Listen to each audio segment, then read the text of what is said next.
Bismillahirrahmanirrahim. Assalamualaikum warahmatullahi wabarakatuh. Kepada yang terhormat dosen pengampu studi hadis Ibu Dwi Runjani Juwita MHI, perkenalkan nama saya Nirma Wulandari, NIM 402190151 dari kelas Perbankan Syariah E. Dalam video kali ini saya akan menjelaskan sedikit tentang hasil resum saya pada mata kuliah studi hadis. Yang pertama yaitu bab tentang hadis. Hadis secara bahasa, berbicara, perkataan, dan perbuatan. Sedangkan menurut istilah, hadis adalah segala sesuatu yang disandarkan kepada Nabi Muhammad SAW, baik berupa perkataan, perbuatan, takrir, sifat-sifat, keadaan, dan himmahnya. Perbedaan hadis dengan sunnah dan khobar. Khobar yaitu sinonim dari hadis. Hadis tadi kan sesuatu yang datang dari Nabi, sedangkan khobar yang datang dari selain Nabi atau sahabat. Khobar ialah berita atau segala sesuatu yang disandarkan kepada Nabi dan para sahabat. Jadi setiap hadis termasuk khobar, tetapi tidak setiap khobar adalah hadis.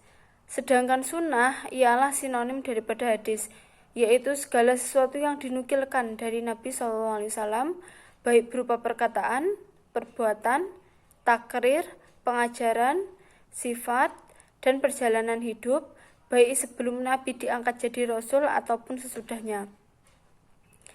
Terdapat perbedaan antara hadis dan sunnah, yaitu kalau sunnah itu sebelum dan sesudah Nabi diangkat menjadi Rasul, sedangkan hadis khusus sesudah Nabi diangkat menjadi Rasul.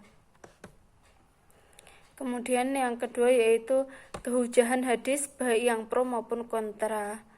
Hujah adalah bukti absah sebagai landasan bahwa argumentasi tersebut bisa diterima khalayak. Dalam Islam terdapat beberapa hal yang bisa dijadikan hujah untuk menyampaikan argumentasi, yaitu hujah dari agama dan hujah logika metodik. Al-Quran dan hadis adalah pedoman hidup, sumber hukum dan ajaran dalam Islam. Antara satu dengan yang lainnya tidak dapat dipisahkan, serta keduanya merupakan satu kesatuan. Al-Quran adalah sumber hukum yang pertama. Oleh karena itu, kehadiran hadis sebagai penjelas atau bayan dari isi Al-Quran tersebut. Bab yang ketiga yaitu sejarah hadis pada masa permulaan atau masa Nabi Muhammad SAW. Periode Rasulullah SAW merupakan periode pertama sejarah pertumbuhan hadis.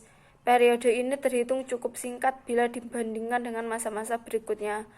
Pada masa ini berlangsung selama 23 tahun, mulai tahun 13 sebelum Hijriah, bertepatan dengan 610 Masehi, sampai dengan tahun 11 Hijriah, yang bertepatan dengan 632 Masehi.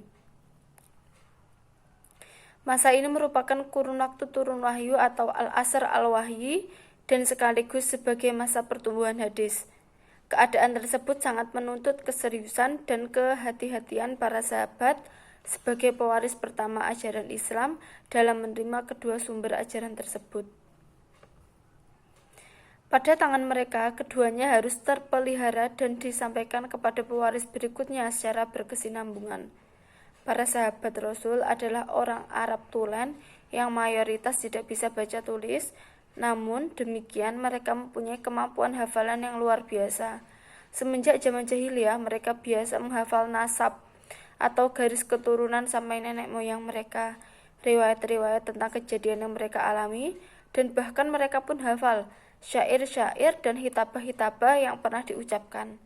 Dengan kekuatan hafalan bangsa Arab yang sedemikian rupa itu, seolah-olah Allah mempersiapkan mereka untuk mendukung datangnya kenabian Nabi Muhammad SAW.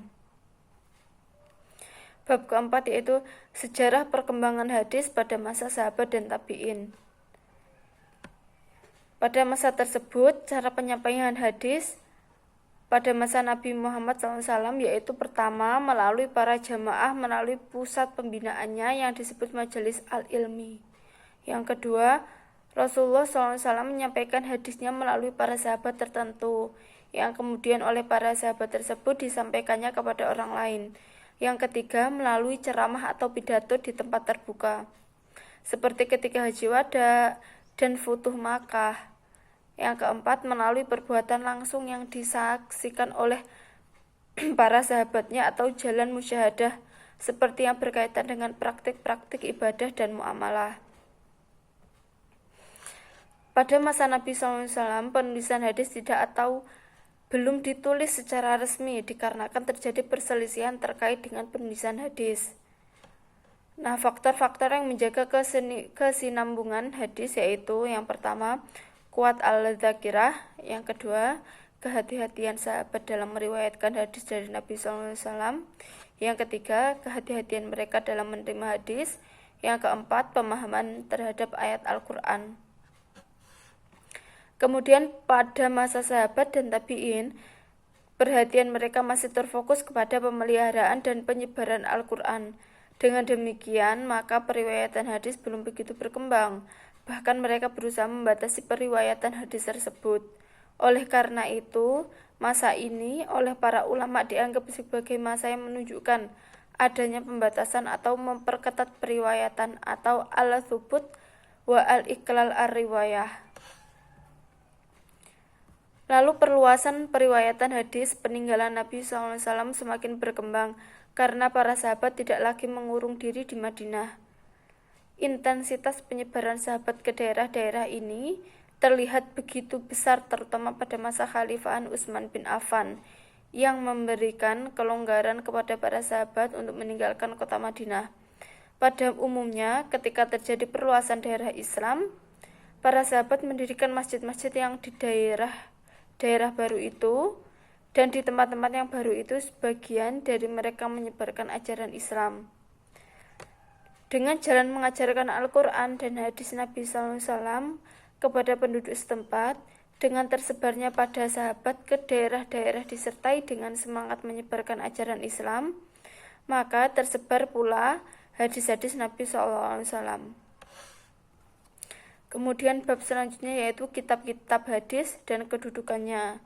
Kitab-kitab hadis yang terkenal yaitu kitab Al-Jami'u, kitab Al-Musnad, kitab Al-Muwatta, dan kitab Sunnah dan lain-lain. Dengan begitu banyaknya kitab-kitab hadis yang ada, namun yang menjadi hadis primer yaitu yang dikenal dengan sebutan Al-Hutubu Al-Sittah, yang terdiri dari Sahih Al-Bukhari, Sahih Muslim, Sunan Abu Daud, Sunan Tirmizi, Sunan An-Nasai, dan Sunnah Ibnu Majah. Selain itu, juga ada hadis primer yang namanya Hutubu Al-Tisa'ah, terdiri dari 6 hadis primer yang ada di kelompok Al-Hutubu Al-Sittah, ditambah dengan 3 kitab hadis lagi yaitu Sunnah Al-Darimi, Mu'atta Al-Malik, dan Musnad Al-Ahmad. Bab selanjutnya yaitu sejarah perkembangan kodifikasi atau pembukuan hadis. Memasuki abad ke-8 Masehi, suatu penghafal hadis meninggal dunia. Satu persatu dari penghafal hadis tersebut meninggal dunia. Meluasnya daerah kekuasaan Islam juga membuat para penghafal hadis terpencar-pencar ke berbagai wilayah. Di tengah kondisi itu, upaya pemalsuan hadis demi memuluskan berbagai kepentingan merajalela. Kondisi itu mengundang keprihatinan Umar bin Abdul Aziz, Khalifah dinasti Umayyah ke-8 yang berkuasa pada 717 sampai 720 Masehi. Guna mencegah punahnya hadis, Umar bin Abdul Aziz memerintahkan pembukuan hadis-hadis yang dikuasai para penghafal. Gagasan pembukuan hadis itu pun mendapat dukungan dari para ulama di zaman itu. Di kota Mekah, ulama yang terfokus menyelamatkan hadis adalah Abdul Malik bin Abdul Aziz bin Juraji. Pembukuan hadis di kota Madinah dilakukan oleh Malik bin Anas atau Imam Malik dan Muhammad bin Isa. Kegiatan serupa juga dilakukan ulama di kota-kota peradaban Islam seperti Basrah, Yaman, Kufah, Suriah, Khurasan, dan Rai atau Iran, serta Mesir. Para ulama hadis yang muncul di abad pembukaan hadis itu antara lain Imam Bukhari menyusun Sahih Al-Bukhari, Imam Muslim menyusun Sahih Muslim, Abu Dawud menyusun kitab Sunan bin Daud, atau Abu Dawud menyusun kitab Sunan Abi Dawud, Imam Abu Isa Muhammad Al-Tirmizi menyusun kitab Sunan At-Tirmizi, Imam An-Nasai menyusun kitab Sunan An-Nasai, dan Ibnu Majah atau Muhammad bin Yazid Ar-Rabai Al-Qaswaini. Keenam kitab hadis ini kemudian dikenal dengan sebutan Al-Kutub As-Sittah atau kitab yang hadis yang keenam. Sekian sedikit penjelasan dari saya. Jika ada kurang lebihnya saya mohon maaf yang sebesar-besarnya. Akhirul kalam, wassalamualaikum warahmatullahi wabarakatuh.